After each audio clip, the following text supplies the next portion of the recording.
Friends, अब पिछली class में हमने चतुर्दशः पाठः देवी अहिल्या बाई के जो पाठ है वह पूरा पढ़ा था। चलिए अब शब्दार्थ हैं उनको देख लेते हैं। प्रजावत्सल्यम अर्थात प्रजा प्रेम, पंचविंशत्युर सप्तदश है ना, तो यह है 1725। फिर से एक बार और देख सुन लीजिए कैसे बोल रहे हैं हम। पंचविंशत्युत्तर सप्तदश। उत्तरे का अर्थ होता है आगे, एक त्रिंशः का अर्थ होता है 31, 31। फिर है अलभत पाया या प्राप्त किया। फिर है सर्वस्वम, सर्वस्वम का अर्थ सब कुछ। फिर है बहुमुखी प्रतिभा संपन्नम, बहुत प्रकार की प्रतिभा से संपन्न। फिर विशिष्टा, विशिष्टा का अर्थ होता है अद्वितीय, विशिष्ट। कीर्ति शेषा, केवल यश के रूप में जीने वाली। फिर है सहा, सहा का अर्थ है धरती भी है और सहन करने वाली। फिर है जित क्रोधा अर्थात क्रोध को जीतने वाली। फिर है धर्मार्थ काम मोक्षेषु, धर्म अर्थ काम और मोक्ष, इन चारों को धर्मार्थ काम मोक्षेषु इस तरह से कहा गया है जोड़कर।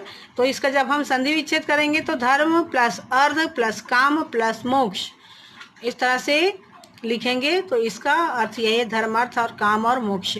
फिर है चतुर्विध पुरुषार्थाम,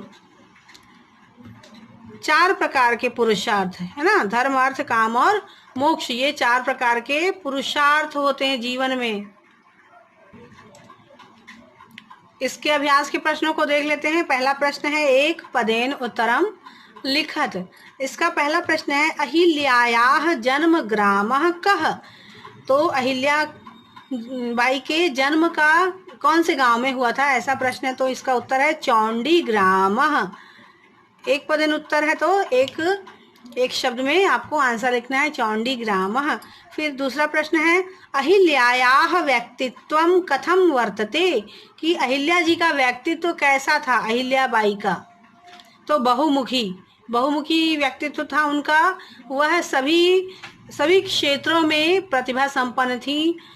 वो चाहे वह राजनीति हो या सामाजिक स्थिति हो, सब में वह प्रतिभा संपन्न थी, बहुमुखी प्रतिभा संपन्न।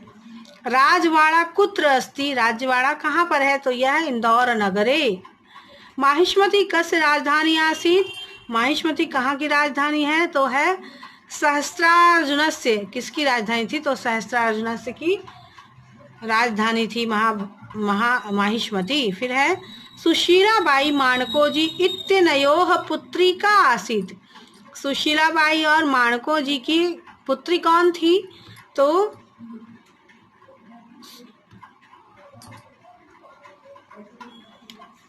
सुशीलाबाई माणको जी इत्यनयोः पुत्री अहिल्याबाई आसीत।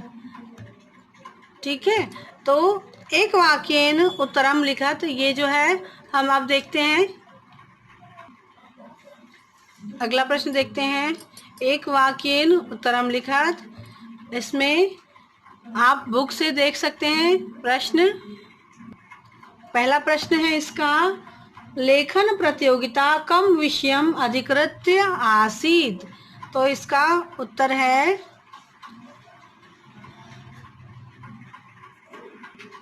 इसका आंसर है विक्रमादित्य भोज राजाभ्याम पोषिते मालव क्षेत्रे अहिल्यायाः प्रजावात्सल्यम इति विषयम अधिकृत्य लेखन प्रतियोगिता आसीत।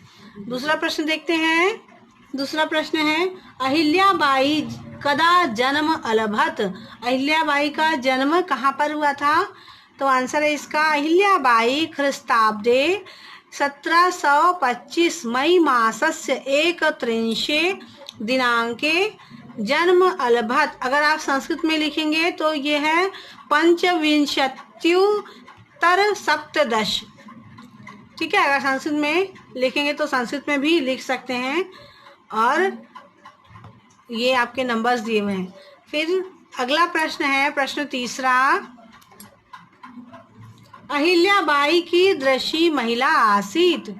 तो इसका अहिल्याबाई जो थी वो किस तरह की महिला थी? तो अहिल्याबाई प्रजावत्सला धर्मपरायणा न्यायनिष्ठा महिला आसीत, इसका आंसर है। फिर अगला प्रश्न है आपका प्रश्न चौथा, महेश्वर स्थानस्य उल्लेखः कुत्र कुत्र वर्तते? महेश्वर स्थान का उल्लेख कहाँ कहाँ पर हुआ है? तो रामायण महाभारत ग्रंथयोः बौद्ध जैन धर्म ग्रंथेषु अपि महेश्वरस्य उल्लेखो वर्तते।